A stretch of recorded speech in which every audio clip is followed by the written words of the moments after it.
जी, अस्सलाम वालेकुम everyone. Thank you so much for joining and आज मैं थोड़ी सी नई लोकेशन के साथ आप लोगों के साथ मौजूद हूँ। सो एक और टैबलू यूज़र ग्रुप मीटअप के साथ हम हाजिर हैं एंड इस बार हमारे साथ रिदा हामिद ने ज्वाइन किया है जो कि बीआई एक्सपर्ट हैं सेल्स फ्लो में। और टॉपिक हमारा बहुत इंटरेस्टिंग है। ऑफनली लोग जो है वो टैबलू पे डेट्स कैलकुलेशन को लेकर कंफ्यूज रहते हैं कि हमने सेम पीरियड लास्ट ईयर कैसे बनाना है, हमने फिल्टर्स कैसे लगाने हैं। क्योंकि अगेन सारा एनालिसिस अगर अगर आपको टाइम सीरीज एनालिसिस करना है या आपने कंपैरेटिव करना है कि हम पहले से बेहतर हैं कि नहीं, क्योंकि बिजनेस इंटेलिजेंस का जो मकसद है वो ये है कि क्या कहाँ खड़े हैं हम आज और हम पहले से आगे खड़े हैं या पीछे खड़े हैं, राइट। तो वो कई चीज़ों से रिलेटिव होता है ऑब्वियसली। या तो आप कंपटीशन से आप मैनेज करते हैं या आप टाइम से देख रहे होते हैं या अपने बजट और टारगेट के अगेंस्ट में देख रहे होते हैं। तो अगर हम टाइम सेंसिटिव केपीआईज की बात करें तो वहाँ पे सेम पीरियड लास्ट ईयर आता है, लास्ट वीक से कितना चेंज आया है, इस तरह के केपीआईज और मेजर्स आते हैं। तो ये सारी चीज़ों को केटर करने के लिए आपको टैबल्यू में डेट्स के थ्रू काम करना आना चाहिए, वरना आप बहुत ज़्यादा स्ट्रगल करेंगे। आप बहुत बेसिक लेवल की चीज़ें बनाएंगे और एडवांस लेवल की चीज़ें नहीं बना सकेंगे। सो फॉर द सेम इसी सारे आइडिया को लेकर रिदा ने हमें पिच किया कि let's do a session with on dates और किस तरीके से जो है हम टैबल्यू के अंदर डेट्स को इस्तेमाल करते हुए वेरियस कैलकुलेशंस बना सकते हैं और फिल्टर्स लगा सकते हैं और बहुत सारी फंक्शनलिटीज को यूज कर सकते हैं। So over to you Rida, please अपने आप को इंट्रोड्यूस कीजिए और मीटअप का ऑफिशियली आगाज कीजिए। बहुत बहुत शुक्रिया आपके ज्वाइन करने का। Thank you, Visan. I'm Rita, and I would like to introduce myself first. Basically, I have worked as a business intelligence specialist in Salesflow since last 3 years. Or I have been training some BI professional within the organization and outside the organization. You can say कि Tableau community के अंदर भी community forum, and also I've now joined the Tableau user group Pakistan. And I have been in the WhatsApp group with so many professionals, and I have seen a lot of talent here. So I've now got a chance to share some of my knowledge with you people. Okay, what I have learned in the past 3 years कि अगर आपकी basics जब strong होंगी तो आप आगे जाके ही कुछ एडवांस कैलकुलेशंस या एडवांस जो टाइम सीरीज एनालिसिस और ये सब कर सकेंगे। तो I will be sharing the basic knowledge with you people so that आपके लिए वो चीज़ें आसानी से हो सकें और जो बिजनेस KPIs हैं आप इजीली ट्रैक कर सकें। So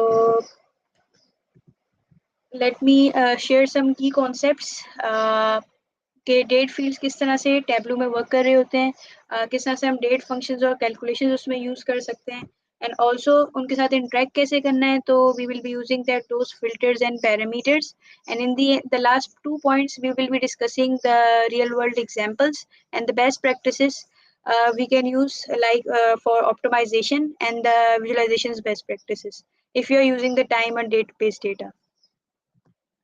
सो फर्स्ट जो हमारा था जिसमें हम डिस्क्रीट और कंटिन्यूस डेट्स को डिस्कस कर रहे हैं, तो यू माइट हैव नोटिस के there are 2 kinds of fields.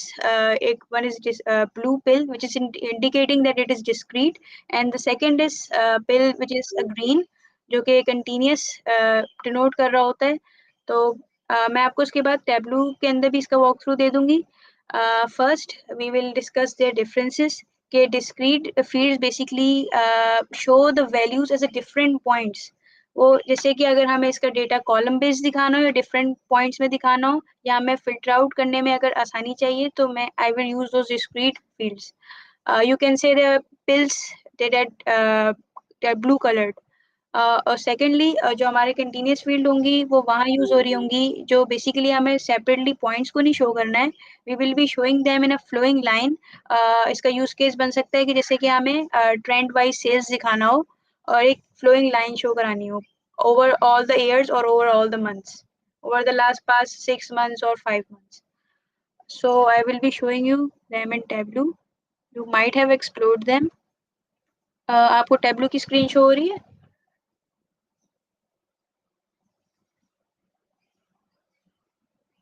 Hello everyone, screen is visible. जी जी, आपकी टैबल्यू की स्क्रीन नजर आ रही है, बस कैलकुलेशन को थोड़ा सा जूम कर दीजिएगा। ठीक। अच्छा, बेसिकली डिस्क्रीट फील्ड में अच्छा मैं ऐसी सैम्पल सुपर स्टोर का डेटा सेट यूज किया हुआ है। इसमें सिंपली मैंने क्या किया हुआ है कि मैं एक डेट की फील्ड ले लेती हूँ और उसमें उसकी हमारी ऑर्डर डेट, इसके साथ फिर मैंने मज़ीद इसको ड्रिल डाउन किया तो हमारे पास क्वार्टर भी आ रहा है और मैंने इसके साथ सेल्स भी देख ली। तो ये हमारे पास डिस्क्रीट फील्ड शो हो रही है क्योंकि एज इन सेपरेट कॉलम्स के तौर पे ये इसको कंसिडर कर रहा है और इसके अलावा ये इसको सेपरेट एक्सेस में शो करवा रहा है as in different years and different quarters. फिर इसको मजीद हम ड्रिल डाउन करके चेक करके हम मंथ्स में भी देख सकते हैं।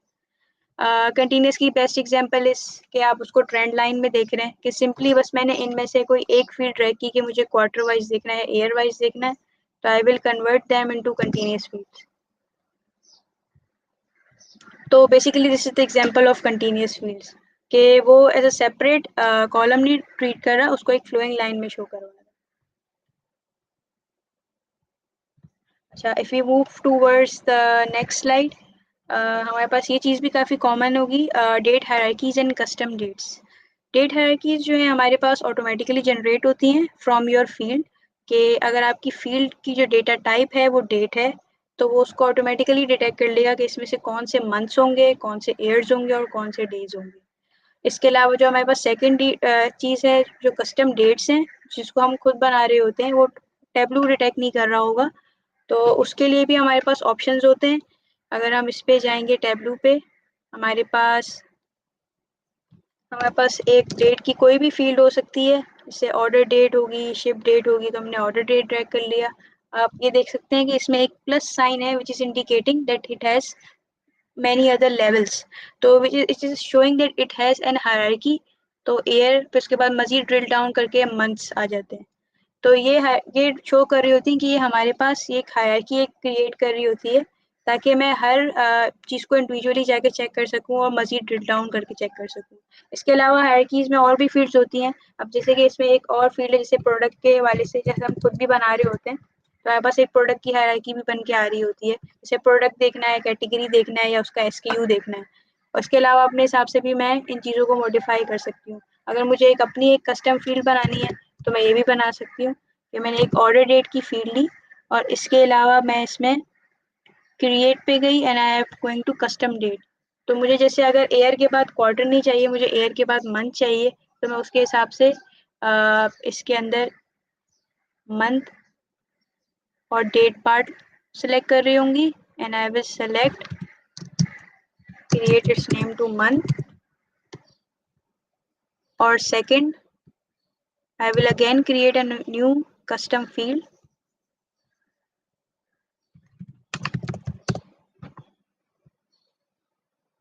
I will convert it into years. तो हमारे पास ये दो फील्ड्स आ रही होंगी। अब मुझे इसको एज एन हायरार्की में कन्वर्ट करना है, तो I will simply drag that field and convert them into month, year and whatever will be the name. We will first removing them.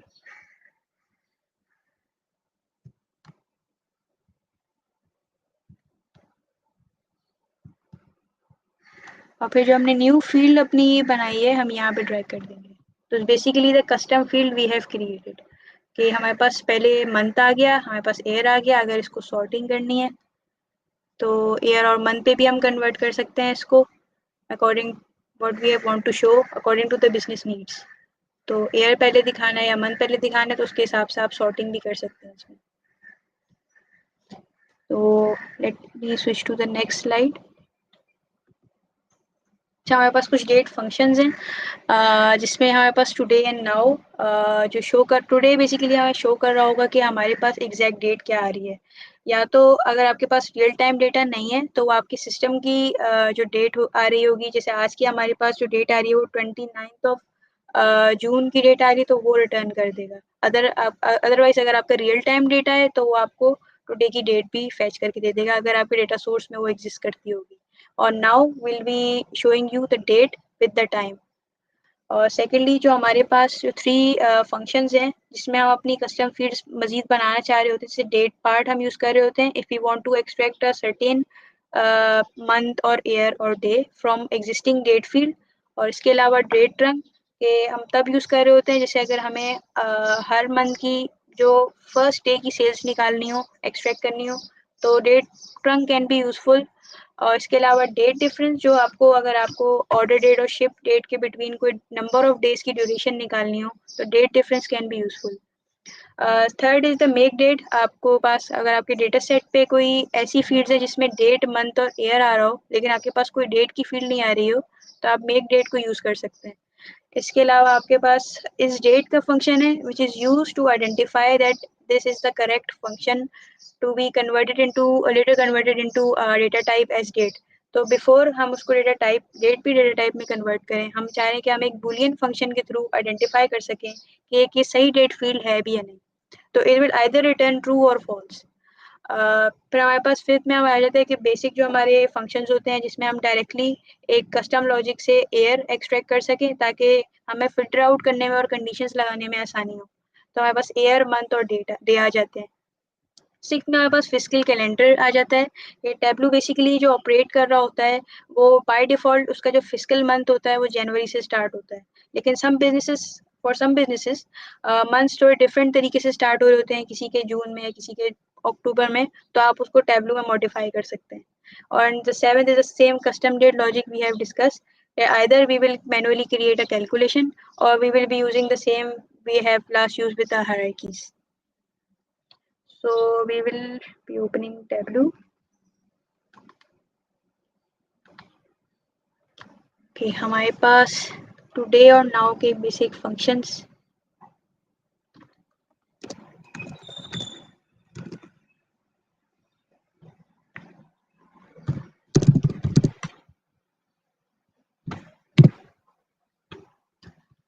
Basically मैं इसको drag कर रही होंगी.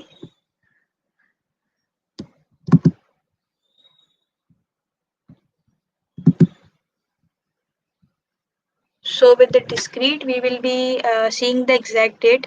Today is 29th of June.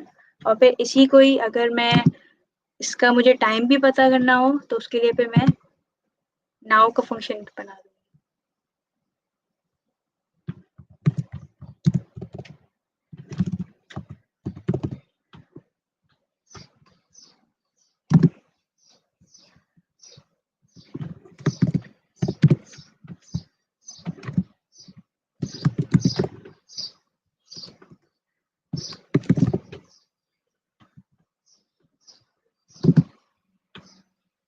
He will converting that to exact date.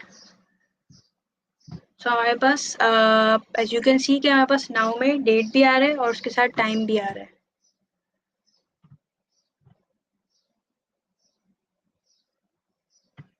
तो ये दो basic uses हैं और it mostly uses for real time based data. और when we head towards the second date part and date trunk. So for date part, I have created a new calculation.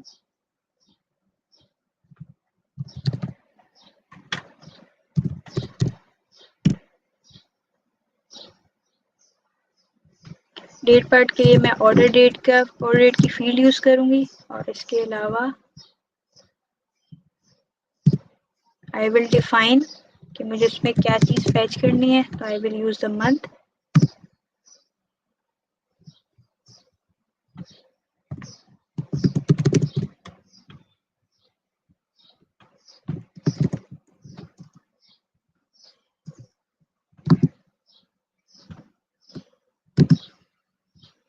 So it will be showing me the months in the integer values। और इसी को अगर मुझे string form में देखना हो तो मैं एक दूसरा फंक्शन यूज कर रही होंगी।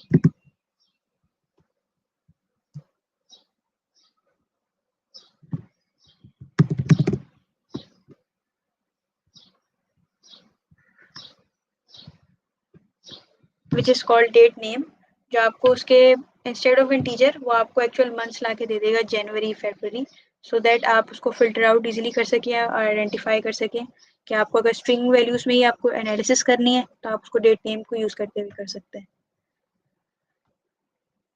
Okay, next we will be moving towards date trunk. So I have created a field. So basically, if I want to fetch the sales of the first of every month, so I can use that date trunk function. मैं directly अगर simply इसको एक अलग field बना लूँ,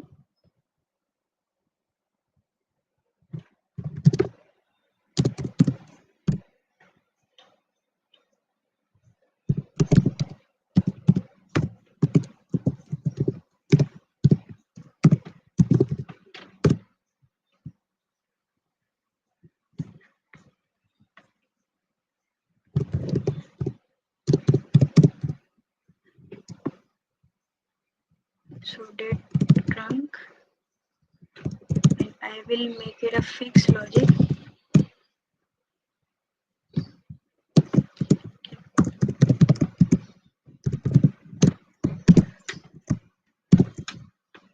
So it will only showing me the data for the first of every month.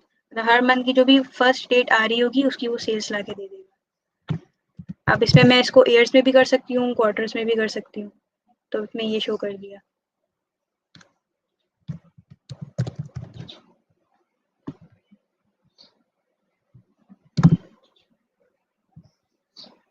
तो एक trend line है जो रिप्रेजेंट कर रही है फर्स्ट ऑफ एवरी ईयर और फर्स्ट ऑफ एवरी ईयर और फर्स्ट ऑफ एवरी मंथ। मैं इसको शो करा सकती हूँ।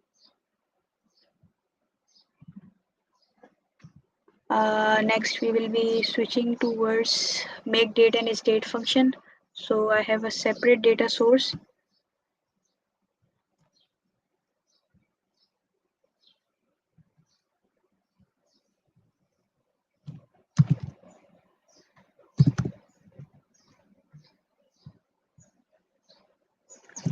इसमें हमारे पास कैलकुलेशन स्क्रीन शो हो रही है, शो हो रही है, कैलकुलेशंस नजर नहीं आ रही। तो आप जहाँ कैलकुलेशन लग रही है ना वहाँ पे अगर अब आ हाँ रही ये कर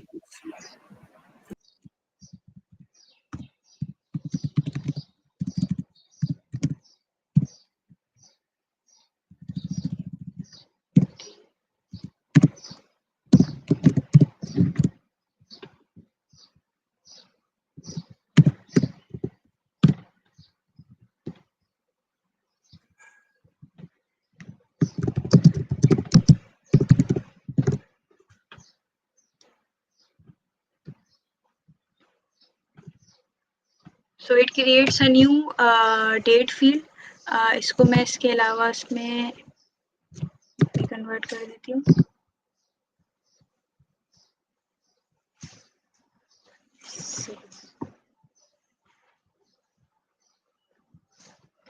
और अगर मुझे आइडेंटिफाई करना हो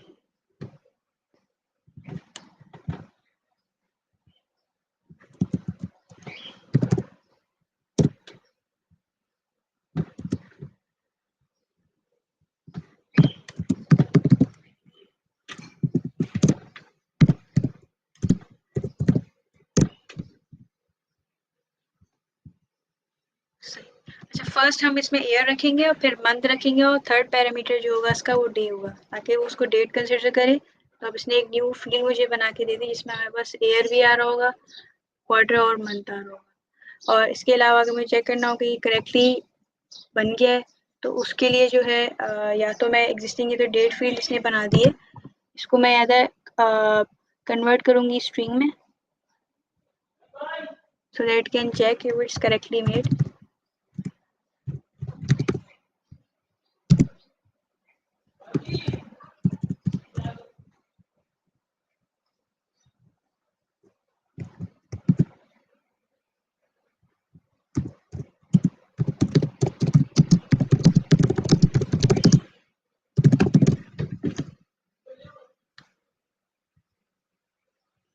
So it will returning me the true because ये correctly एक डेट फील्ड इसको मिल गई कि ईयर भी मिल रहा है, ईयर भी मिल रहा है, मंथ भी मिल रहा है और इसको डे भी मिल रहा है। नेक्स्ट हमारे पास ईयर मंथ और डे है, तो इस सिंपली जो हमने एक्सट्रैक्ट करा है इसमें से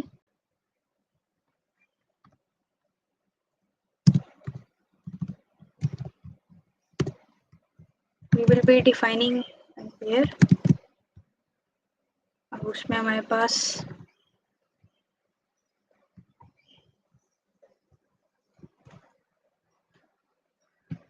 और date,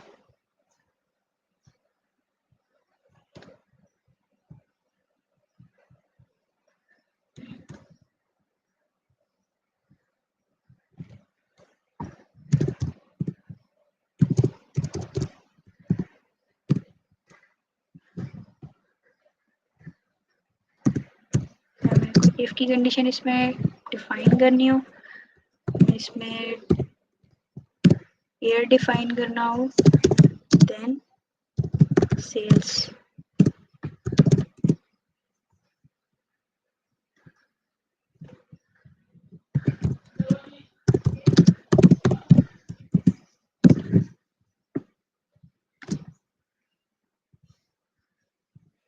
So it will be showing me the sales of 2019। अब इससे ये हमें आसानी हो जाती है कि अगर ईयर मंथ और डे का अगर हमें एक अलग फंक्शन मिल जाता है तो हम इजीली डिफाइन कर सकते हैं कि कौन से ईयर में वो सेल्स हुई। और इसके अलावा भी मजीद अगर हमें इस पे निकालना हो कि लास्ट 30 डेज या उसका भी निकालना हो तो इन फंक्शंस को यूज करते हुए हम निकाल सकते हैं। If we switch towards the fiscal calendar and custom date logic,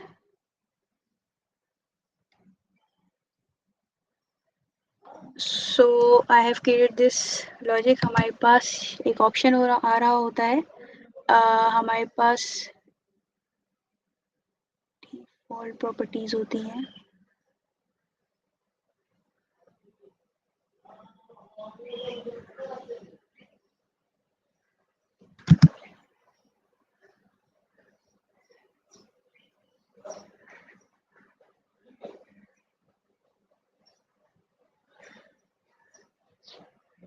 अब सेव टेबलू में बाय डिफॉल्ट जनवरी की स्टार्ट हुई हुई है। अगर हमें स्विच करना है एक डिफरेंट मंथ पे तो हमारे पास ऑप्शन आ जाता है कि हम एक उसको अक्टूबर से या जुलाई से या जून से इसको स्टार्ट कर सकें।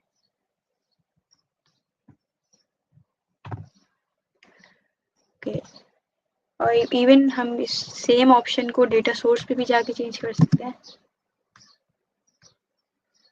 डेट प्रॉपर्टीज, और यहाँ से भी जाके चेंज हो सकते हैं। Okay, let's move towards the next slide। ये काफ़ी कॉमन हुआ कि हम रिलेटिव डेट फिल्टर्स पे काम कर रहे होते हैं। और इसके अलावा अगर हमें if you want to take over your control towards the date fields, if you want to show the start date and end date differently based on the customer requirements, so you can use parameters। So I have created a parameter।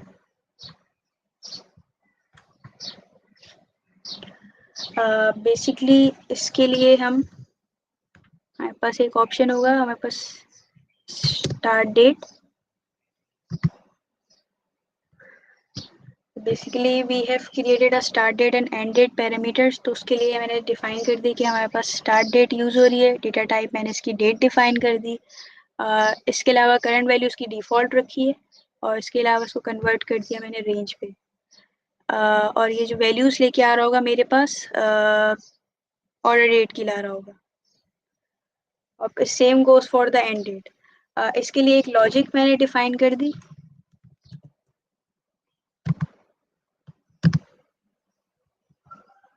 मेरे पास जो start date और end date के parameters हैं वो order date को restrict कर रहे होंगे बेस्ड ऑन द सिलेक्शन जो यूज़र ने की होगी हमारे पास। जैसे start date should be greater than end order date should be equal to and greater than the start date and end date should be less than equal to the order date. तो ये logic हम define करके इसको context filter में add कर देंगे ताकि जो आपकी कैलकुलेशन है वो अकॉर्डिंगली इस फिल्टर के चल रही हो। कि फिर उसके बाद जब मैं इसको यहाँ पे ऐड टू कॉन्टेक्स्ट कर रही होंगी या रिमूव फ्रॉम कॉन्टेक्स्ट कर रही होंगी तो हमारी कैलकुलेशंस के हिसाब से पहले फिल्टर्स चल रहे होंगे, उसके बाद हमारी कैलकुलेशंस चल रही होंगी। तो अब मैं इस स्टार्ट डेट और एंड डेट के पैरामीटर्स को यहाँ से शो करवा सकती हूँ। तो जब मैंने यहाँ पे शो करवा दिया, अब हमारे पास एक कंट्रोल होगा कि इसको मैं डैशबोर्ड में या वर्कबुक में यूजर्स को दिखाना चाह रही हूँ, तो मैं इन 2 पैरामीटर्स के थ्रू दिखा सकती हूँ। तो उसकी रेट उसके अकॉर्डिंगली चेंज होगी हमारे पास। अब हमारी कंडीशन जो थी कि इसकी जो स्टार्ट डेट होगी वो एंड डेट से ज़्यादा नहीं होगी, तो उस बेसिस पे वो ब्लैंक हो जाता है, उसका डेटा नहीं शो करेगा। अब हमारे पास जो रिलेटिव फ़िल्टर्स होते हैं, उसमें भी बहुत से ऑप्शंस हैं कि हमारे पास अगर हमें बाय डिफ़ॉल्ट अगर किसी यूज़र को दिखाना हो कि जब भी हमारा मंथ स्विच हो, दूसरे मंथ पे आए या दूसरा ईयर पे आए, तो relative dates can be useful कि हमें लास्ट 3 मंथ्स पे दिखाना हो या लास्ट 3 वीक्स पे दिखाना हो या लास्ट 3 ईयर्स पे दिखाना हो। और इसके अलावा जैसे if you want to send an email automatic email subscriptions to a client, तो उसके लिए range of date can not be useful and can not be feasible, तो उसके लिए हम रिलेटिव डेट यूज़ कर सकते हैं।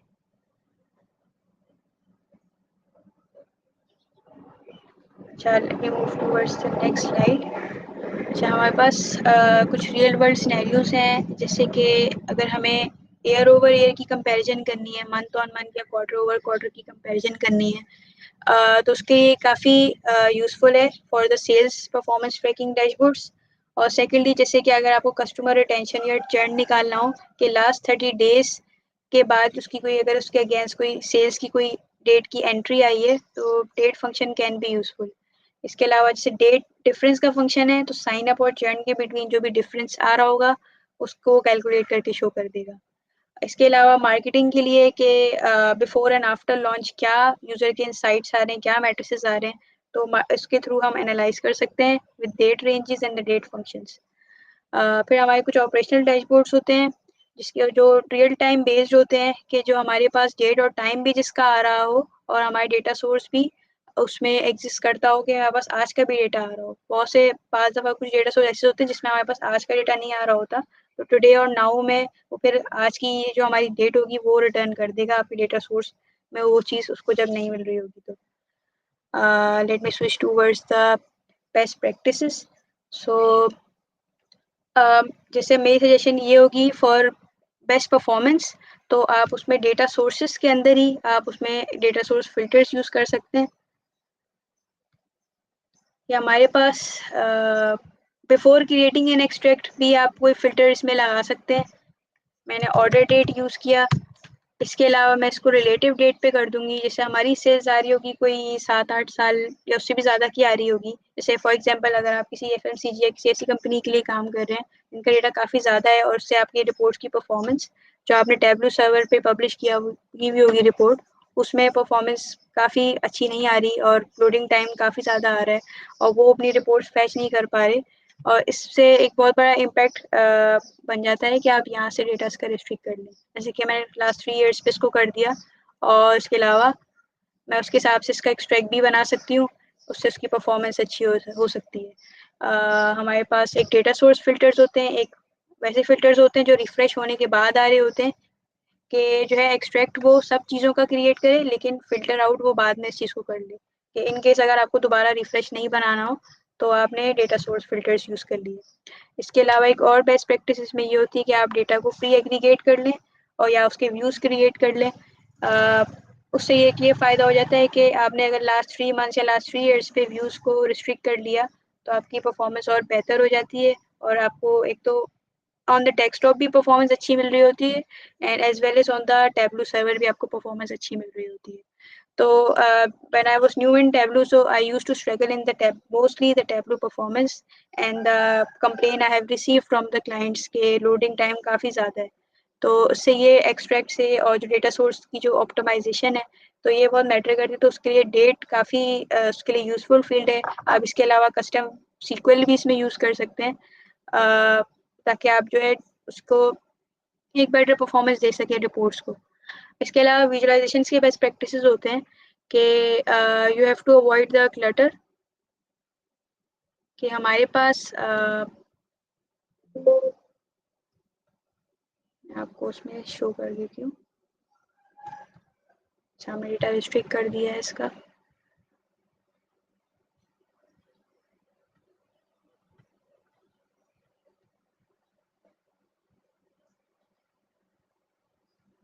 अब जैसे कि अगर मैं इसकी सेल्स दिखा रही होंगी, तो अब ये बेसिकली एक क्लटर आपको पास लाइन चार्ट होगा, यूजर को अंडरस्टैंडिंग नहीं मिल पा रही होगी कि ये जो हम डेट बेस्ड डेटा देख रहे हैं वो अंडरस्टैंडेबल नहीं होगा अगर हम सब में दिखा रहे होंगे।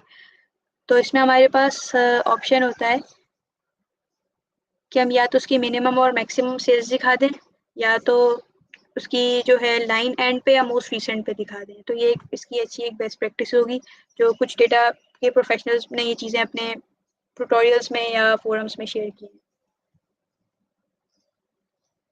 इसके अलावा आप कलर कोडिंग भी यूज़ कर सकते हैं कि आप पॉजिटिव और नेगेटिव चेंज दिखाना चाह रहे हो between the last year and this year. इसके अलावा आप इसमें गैंट चार्ट्स वगैरह और टेबल्स को हाईलाइट कर सकते हैं और इंडिकेट कर सकते हैं जो मोस्ट इम्पॉर्टेंट और जो मोस्ट पॉइंट ऑफ इंटरेस्ट आपको शो कराना हो between your date ranges and और time based data. If you have any questions please feel free to ask. If कोई भी चीज़ अगर आपको कोई भी पॉइंट में अगर कोई क्वेश्चन हो।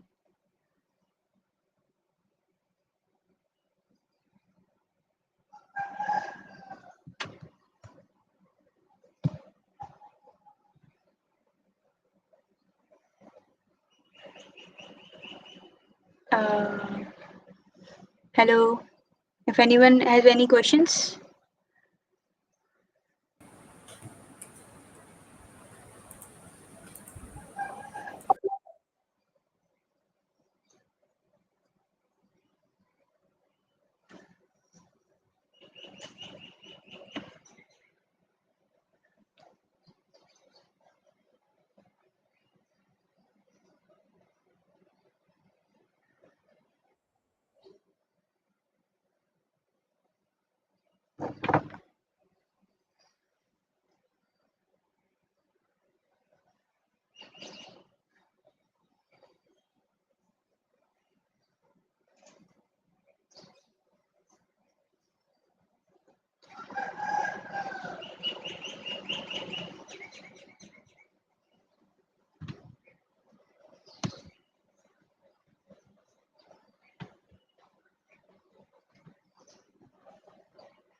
Hello, Rita. Thank you for the wonderful session.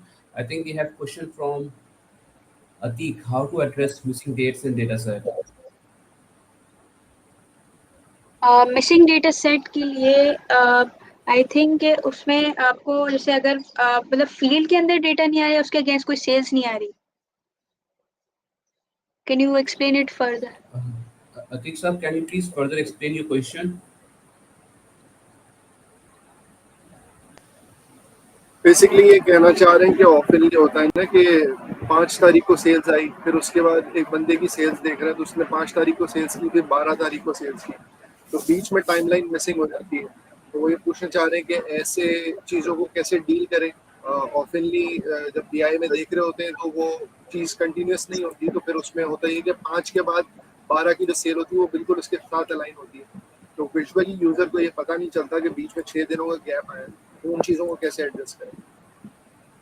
उसमें एक तो ये हमारे पास ऑप्शन होता है कि या तो आप डेटा सोर्स पे ही एक ऑप्शन हमारे पास होता है कि शो मिसिंग वैल्यूज का, कि या तो अगर उसके अगेंस्ट एक्चुअली सेल्स अगर नहीं आ रही है कुछ है तो आप जो है उसमें डेटा सोर्स को बेसिकली इसमें डेटा सोर्स की ही मॉडिफिकेशन फिर रिक्वायर्ड होती है कि अगर आपके पास कोई डेटा सोर्स डेटा में कोई सेल्स नहीं आ रही है किसी कुछ चंद डेट्स के अगेंस्ट।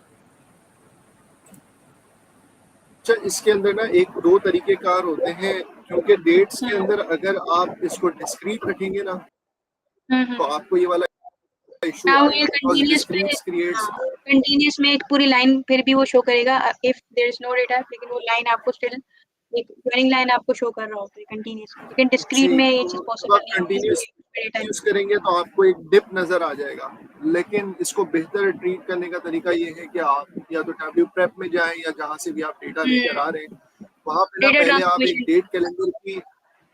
डेट कैलेंडर की एक बैकबोन ज्वाइन कर लें।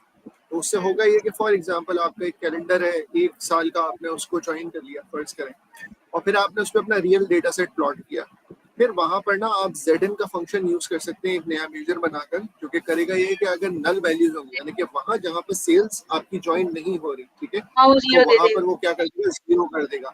तो इससे आपके यूजर को डेटा विजुअलाइजेशन जब आप दिखाएंगे तो कोई प्रॉब्लम नहीं आएगा और उनको पता चलेगा कि 5 तारीख को सेल आई थी, फिर कोई सेल नहीं आई, फिर 12 तारीख को सेल आई। आई होप कि आपके क्वेश्चन को ये एड्रेस करिए।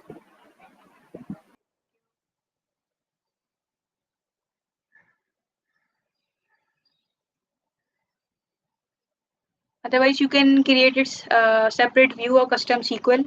उसके थ्रू भी आप एक डेट कैलेंडर या उसकी एक अलग से टेबल क्रिएट कर सकते हैं। और जो भी अगर आपके डेटा में ऑर्डर डेट है, शिप डेट्स है, सारे उन डेट्स में काफ़ी डिफरेंस होता है। तो ज़रूरी नहीं है कि वो दोनों डेट्स मैच करें, और आपको एक मर्ज डेटा दिखाना है तो आप एक कैलेंडर टेबल या एक सेपरेट व्यू या एक सीक्वल के थ्रू बना लें। अच्छा रिदा, एक और क्वेश्चन आया है जवेरिया हबीब की जानिब से कि आपने जो ऑप्टिमाइजेशन की टिप्स बताई थी वो जरा रिपीट कर दें प्लीज। जी ज़रूर।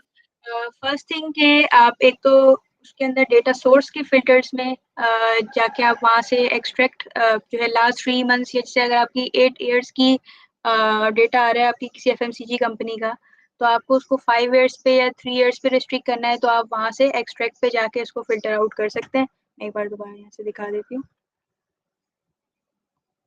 मैं अपनी स्क्रीन शो कर देती हूँ।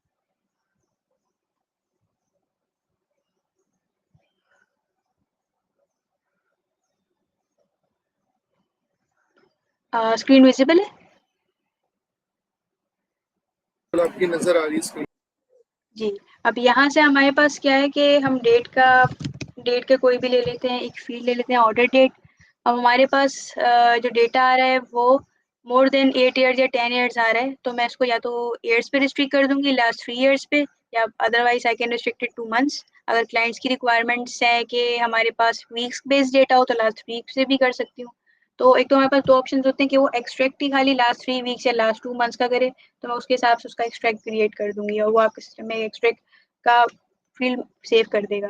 इसके अलावा अगर मैं चाह रही हूँ कि एक्सट्रैक्ट वो सब चीज़ों का करे, लेकिन फ़िल्टर आउट वो खाली लास्ट 2 ईयर्स का करे, कि आपको बार-बार एक्सट्रैक्ट नहीं बनाना पड़े, तो आप यहाँ से फ़िल्टर आउट कर सकते हैं। इसके अलावा एक हमारे पास एक और ऑप्शन ये भी होता है कि either we will create a custom SQL, जिसमें आप अपनी क्वेरी बना के इसको रिस्ट्रिक्ट कर लें। इसके अलावा जो है इसके अलावा आप जो है इसमें व्यूज़ बना सकते हैं कि if you are using cloud data source और सीक्वल, तो आप उसमें व्यूज़ के एक ऑप्शंस होते हैं कि टेबल के अलावा आपको डेटा सोर्स पे व्यूज़ भी दिख रहे होते हैं। उसके थ्रू जो है आपको एक समराइज़ डेटा मिल रहा होगा कि खाली वही फ़ील्ड्स आप यूज़ करें जिनकी आपको नीड है, और आपने उन्हीं फ़ील्ड्स को यूज़ करते हुए अपनी कैलकुलेशंस कर लिया और रिपोर्ट बना ली। व्हाट आई हैव एक्सपीरियंस के व्यूज़ काफ़ी यूज़फुल हो जाते हैं। इवन आप कुछ प्री कैलकुलेटेड फ़ील्ड्स भी अगर आपको उसमें ऐड करनी हो तो आप उसमें ऐड कर सकते हैं। और इसके अलावा आप उसका जब एक्सट्रैक्ट क्रिएट कर रहे होते हैं तो आपको एक अच्छी परफ़ॉर्मेंस मिल जाती है, not only the tableau desktop but the tableau server as well. तो उसमें ये भी होता है कि हमारे पास केसेस ऐसे होते हैं कि टैबलू डेस्कटॉप पे तो रिपोर्ट बिल्कुल सही चल रही होती है, लेकिन सर्वर पे क्लाइंट्स का एक्सपीरियंस अच्छा नहीं आ रहा होता। तो I think this thing can be useful. तो मैं जब फर्स्ट 2 ईयर्स में मैंने ये चीज़ थोड़ी एक्सपीरियंस की थी। फिर उसके बाद मैंने जो है कुछ प्रोफ़ेशनल से, जो डेटा इंजीनियरिंग की टीम हो गई या दूसरे जो प्रोफ़ेशनल्स हैं बीआई के, तो और या इवन कम्युनिटी फ़ोरम में भी, तो जो लोगों ने जो टिप्स जो भी अपनी शेयर की हैं, तो उसके हिसाब से फिर ये चीज़ काफ़ी यूज़फुल रही मेरे लिए, तो उसकी परफ़ॉर्मेंस काफ़ी इफ़ेक्टिव रही थी। As compared to last 2 years, तो अब मैं जो भी रिपोर्ट बना रही होती हूँ, तो I use this as a practice to create a view and create extract and use more and more filters.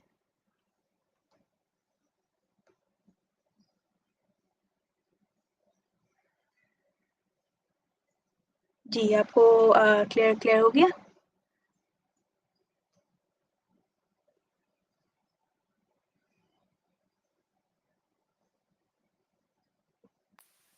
Hope कि आपकी क्वेरी एड्रेस हो गई है। एक और क्वेरी आई है शहबाज कैसर की जानिब से, please explain custom date extraction.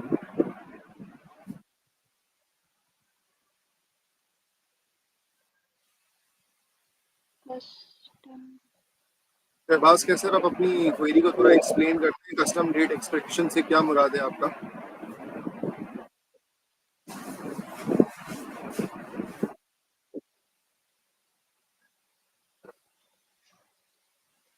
Atiq मियाँ का एक सवाल है, आई थिंक वकार ने उसको एड्रेस कर दिया है। और अगर किसी दोस्त का सवाल है डेट्स के सेशन के हवाले से।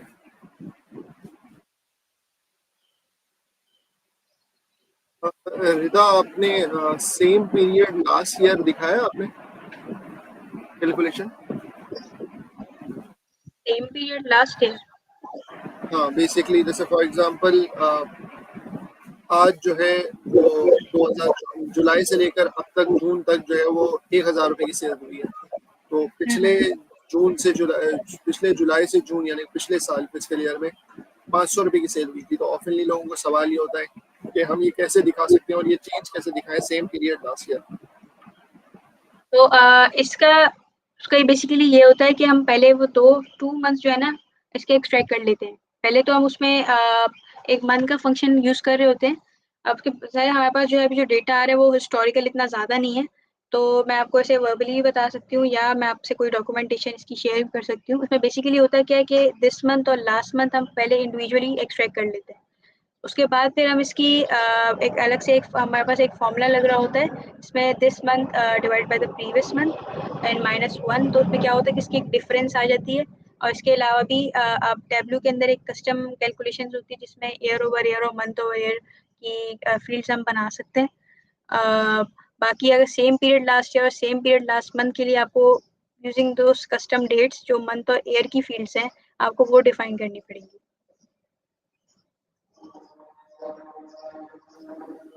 सो दोस्तों, यूजुअली आप सेम पीरियड लास्ट ईयर या इस तरह की चीज़ें तब यूज़ करते हैं जब आप कोई चीज़ एज ऑफ दिखा रहे होते हैं। यानी कि फॉर एग्जांपल आप एज ऑफ 30 जून 2025 एक डेटा दिखा रहे हैं, तो आपने वहाँ पे पैरामीटर सेट कर दिया। अब आपको सेम पीरियड लास्ट ईयर जाना है तो आप उसके लिए कैलकुलेशंस करेंगे। जैसे फॉर एग्जांपल मैं एडॉक एक स्क्रीन शेयर कर रहा हूँ अपनी, आप लोग को एक एग्जांपल दिखा देता हूँ ताकि आप लोग को एक चीज़ समझ में आ सके।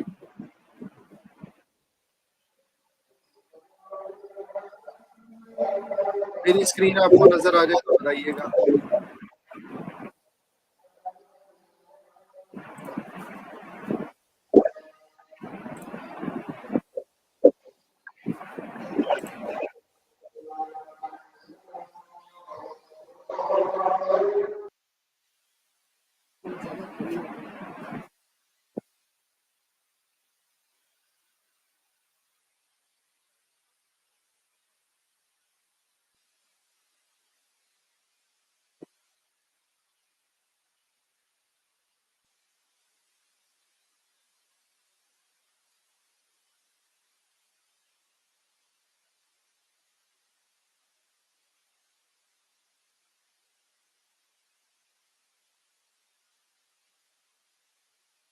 एक सेकंड दीजिएगा।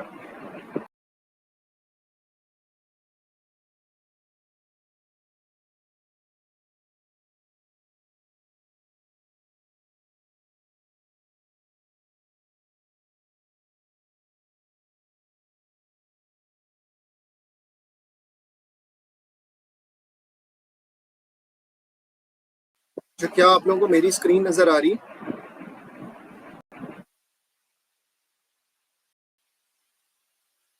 परफेक्ट। अच्छा, मैं आपके सामने एक छोटी सी एग्जांपल रखने जा रहा हूँ और कोशिश करता हूँ कि मैग्नीफायर यूज हो ताकि आपको नजर आए। आई होप कि मेरी स्क्रीन थोड़ी सी जूम हो गई होगी आपके पास। I am not sure about it, but थोड़ा सा फोकस करेंगे तो आपको समझ में आ जाएगा। जैसे फॉर एग्जांपल मैं बात करता हूँ यहाँ पे सेल्स की, ठीक है, और यहाँ पे सेल्स आ रही है प्लस आपके पास ऑर्डर डेट अवेलेबल है।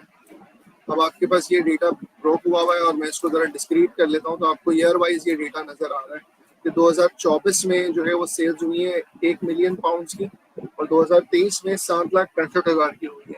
अब अगर मैं कोई डैशबोर्ड बना रहा हूँ जिसके ऊपर आ रहा है कि यार 2024 की जो सेल्स है वो कितनी थी और 2023 की सेल्स कितनी थी, तो अब मैंने अगर ये काम करना है तो मैं किस तरीके से टैब्लू के अंदर करूँगा।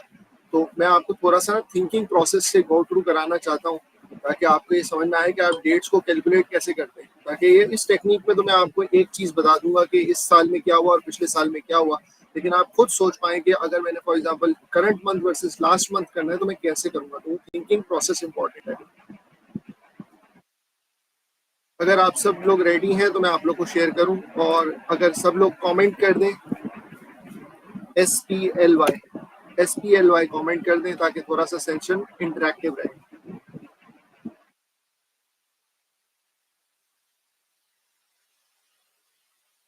परफेक्ट। अच्छा जी, तो सबसे पहले तो मैं बात करता हूँ कि मैं एज ऑफ की बात करता हूँ कि एज ऑफ डेट पे मैंने फिल्टर करना है। तो मैं यहाँ पर ना सबसे पहले एक पैरामीटर बनाता हूँ, ठीक है, ताकि मैं टैबलू पे बता सकूँ कि करंट एज ऑफ पीरियड है क्या। तो फॉर एग्जांपल मैं बात करता हूँ, यहाँ पर लेता हूँ माय एज, ठीक है, यहाँ पर सॉरी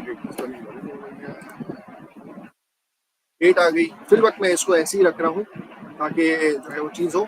लेकिन एनीवेज पहले मैंने को मालूम करने की जरूरत है कि मेरे पास मैक्सिमम डेट क्या अवेलेबल है, क्योंकि पैरामीटर उसी की बेसिस पे चलेगा। तो मैं इसको यहाँ पर कर लेता हूँ एग्जैक्ट डेट, और मैं इसका निकाल लेता हूँ मैक्स। तो मुझे नजर आ रहा है कि मैक्सिमम जो मेरे पास डेट है वो 12/31/2024 है, विच मीन्स कि मैं अपना जो पैरामीटर है उसके ऊपर जो है वो 12/31/2024 सेट कर सकता हूँ, ठीक है। क्योंकि अगर मैं ऐसा सेट नहीं करूंगा तो मेरा ईयर खराब आएगा आगे कैलकुलेशन में जब इसकी इस्तेमाल करूंगा। अब मैं ये बोलता हूँ करंट ईयर सेल्स, तो मैं ये बोलता हूँ कि जाकर देखो कि इफ ईयर ऑर्डर डेट, ठीक है, equals to year age of date, यानी कि पैरामीटर के बराबर हो दोनों साइड से ईयर्स निकालो, then sales else zero end. अब इसके नतीजे में होगा क्या? इसके नतीजे में कुछ होगा ऐसे कि यहाँ पर जाकर अगर मैं प्लॉट कर दूं तो आपको नजर आ रहा है कि सिर्फ 2024 की सेल्स उठा रहा है और ये बाकी ईयर्स की जो सेल्स है वो इग्नोर कर रहा है। अब मैं इसी तरीके से आपके लिए एक और मैट्रिक बनाता हूँ जो कि लास्ट पीरियड का बनाएगा, ठीक है। तो यहाँ पे मैं इसको डुप्लीकेट कर लेता हूँ अपना टाइम बचाने के लिए, और मैं इसको बोलता हूँ कि लास्ट ईयर सेल्स, ठीक है। अब ऑब्वियसली एज ऑफ में से मुझे माइनस करना पड़ेगा एक साल, तो मैं इसमें से एक साल माइनस कर देता हूँ। अगेन जहाँ पे क्वालिफाई होगा वो सेल्स उठाएगा, वरना वो जीरो कर देगा, ठीक है। अच्छा, इसको करने के बहुत सारे तरीके हैं, जैसे एक्सेल के अंदर किसी कैलकुलेशन को बनाने के बहुत सारे तरीके होते हैं। This is one of the way, quickest है आपको समझाने के लिए, ठीक है।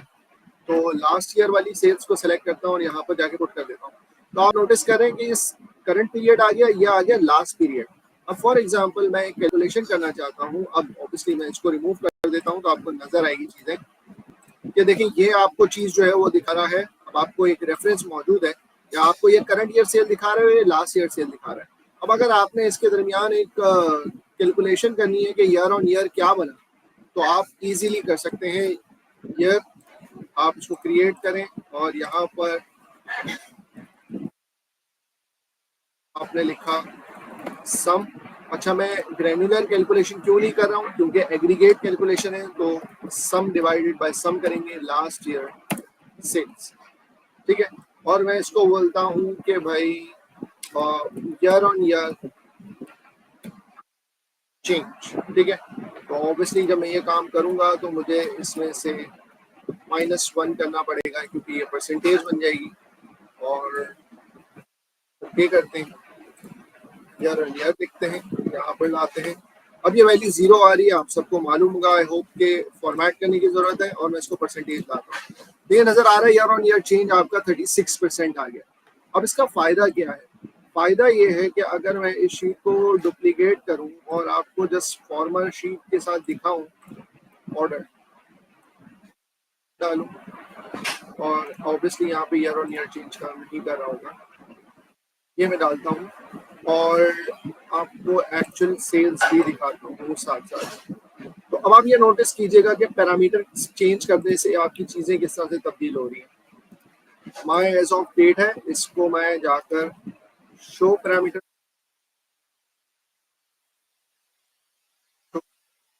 जैसे ही मैं इसको 12/31/2023 करूंगा, ठीक है, तो ऑटोमेटिकली देखें डेट्स फ्लिप होके ऊपर चली गई है। करंट एज ऑफ पीरियड 765 हो गया, जो पहले रेफरेंस वैल्यू थी लास्ट ईयर की, और फिर ये लास्ट ईयर बन गया। और इसका इम्पैक्ट आपको यहाँ भी नजर आया कि ये दिस वर्सेस दैट कर रहा है और ये चेंज दिखा रहा है। तो आपको आई होप सो कि एक आइडिया हो गया होगा कि आपने ये ईयर पे कैसे करना है। अब अगर आप पीरियड कैलकुलेशन करना चाहते हैं, यानी कि same period last year, instead of के current year versus last year, same period versus last year करना चाहते हैं, तो आपको कैलकुलेशंस को थोड़ा सा ट्वीक करना पड़ेगा, जहाँ पे आपको स्टार्टिंग डेट देनी पड़ेगी और एंडिंग डेट देनी पड़ेगी, और फिर आप यही कैलकुलेशंस को माइनस करेंगे स्टार्टिंग डेट से और एंडिंग डेट से।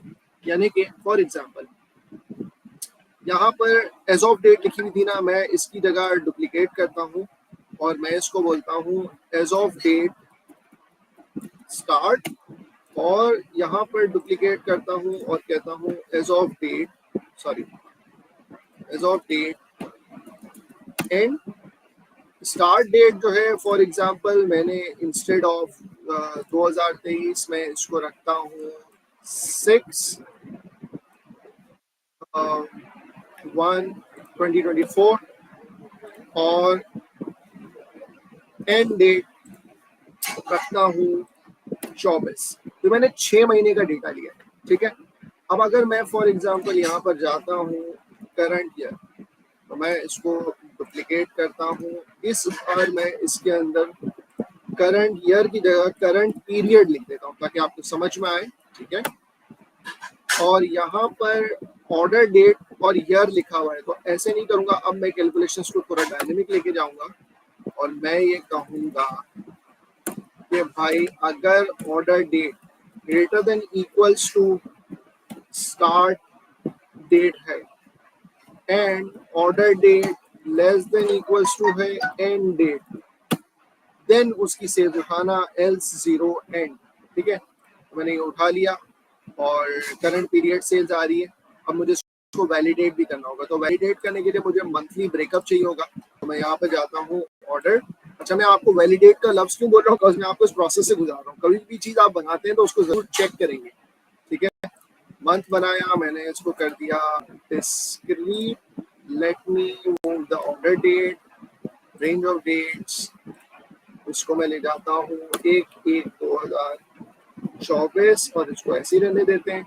आपके पास मंथली आ गया है, आपका जो क्वालिफाइड डेट्स है वो ये होनी चाहिए। Let's see what we are actually showing. यहाँ पर सारी वैल्यूज क्वालिफाई हो रही है, लेकिन जब मैं करंट पीरियड सेल्स को डालूंगा तो सिर्फ 6 महीने की सेल्स क्वालिफाई हो रही है। आई होप सो कि आपको करंट पीरियड वाली बात समझ में आ गई होगी, ठीक है। तो करंट पीरियड जब आपने बना लिया तो लास्ट पीरियड बनाना बहुत आसान है। Let's duplicate it, let's write it last.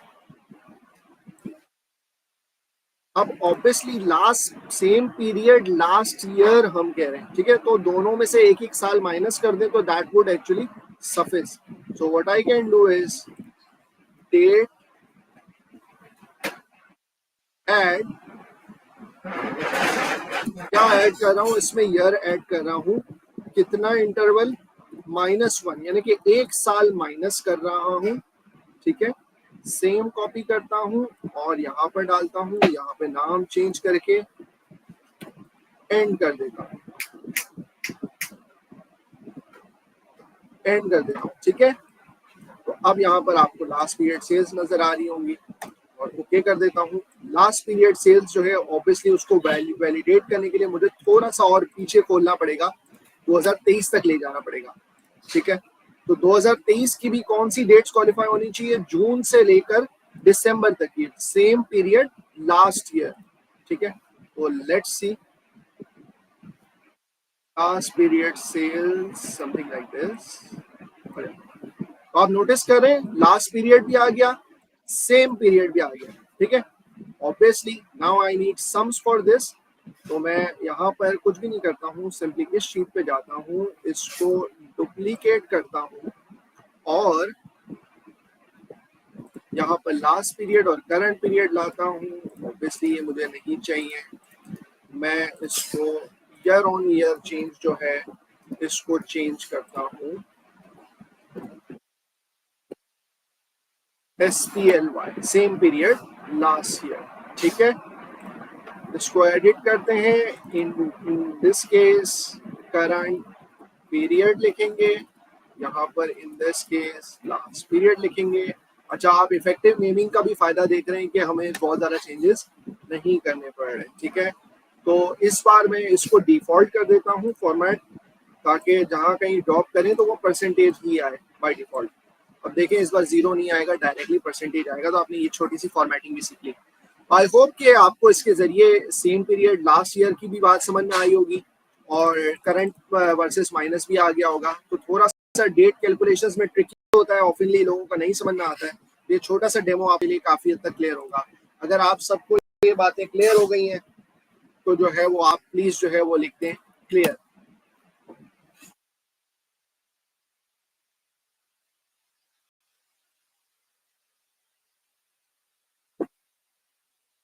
और बहुत एसेंशियल है, आप जितने भी लिंक्डइन पे फिग्मा पे डैशबोर्ड्स बने हुए दिखते हैं जिसके अंदर अच्छे कंपैरिजन होते हैं प्रीवियस पीरियड से, तो वो आपको इन्हीं कैलकुलेशंस के जरिए बना के करें। ठीक है, तो parameter is one of the things. और दूसरा तरीका, एक चीज जो मेरे जहन में आ रही है वो ऑफनली ये है कि लोगों को ये चैलेंज आता है कि उनका डेटा अपडेट होते जाता है, तो वो चाहते हैं कि हमारा जो एज ऑफ डेट है पैरामीटर के अंदर वो भी अपडेट होती जाए। तो आप उसके लिए ना पैरामीटर्स के अंदर आप डाल सकते हैं कि वो डेटा की बेसिस पे अपडेट हो जाए। तो वहाँ पे होगा ये कि आपकी जो मैक्सिमम डेट अवेलेबल होगी आपके डेटा में, वो आपके पैरामीटर को जब भी आप वर्कबुक खोलेंगे तो उसको वो अपडेट कर दिया करेगी। तो ऑब्वियसली जब पैरामीटर अपडेट हो जाएगा तो सारी कैलकुलेशंस भी चलेंगी। इसके अलावा अदर टेक्निक्स भी होती हैं डेट्स को कंट्रोल और समझाने के लिए टैब्ल्यू को, तो वो किसी दिन और एडवांस सेशन में रखेंगे। लेकिन आई होप कि आप जो समझना चाह रहे थे वो आपको क्लियर हो गया होगा। Over to you Rida again.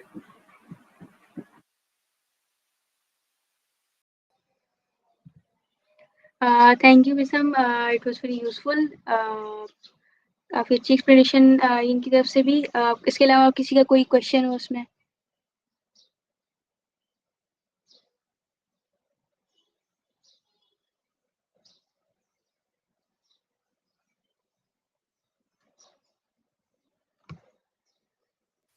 चलिए, अगर किसी का कोई क्वेश्चन नहीं है तो it's a testimonial time. Please अपना कमेंट के जरिए जो है वो अप्रिशिएट करें कि रिदा ने टाइम निकाला, आप सबको जो है वो चीज़ें सिखाई। So please share your comments कि आपको ये सेशन कैसा लगा, और अगर आपके जहन में कोई स्पेसिफिक टॉपिक है जो कि अगले सेशन में हमें करना चाहिए, इंशाल्लाह हम कोशिश करेंगे कि अगले टैब यूजर ग्रुप मीटअप में उस सेशन को भी करवाएं। Anything you would like to add Waqar?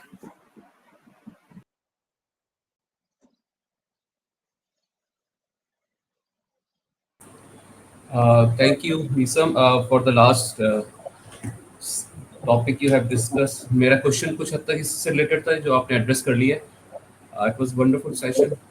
Even honestly dates part और dates सारी चीज़ें मुझे भी काफ़ी tricky लगती हैं still. Although I've made some lots of dashboard, लेकिन अभी भी मेरी स्पीड थोड़ी सी weak है। तो this session was much needed for me as well. Also, at the end of the session, I will be sharing some useful resources. जिसमें Tableau के कुछ articles होंगे जो Tableau community ने share किए होंगे, और इसके अलावा भी I will be sharing Tableau workbook and also the file which contains all the details of these functions we have used in this session. तो ये भी मैं in the end of the session आपसे share कर दूँगी. Perfect. Thank you so much for everyone for joining. और ये session recorded है, इंशाल्लाह जैसे ही वो कंपाइल हो जाती है तो हम आपके साथ शेयर कर देंगे। आपको एक जो है वो फीडबैक फॉर्म आएगा, प्लीज जरूर फिलअप कीजिएगा, और अगर आप उसमें कोई अपनी राय का इजहार करना चाहते हैं तो वो भी कीजिएगा। Every participation counts, and thank you so much. Please stay active on Tableau user group. Take care. Thank you so much, Rida. Thank you so much, Bakar, and everyone who joined. We will catch up again, inshallah. Thank you very much.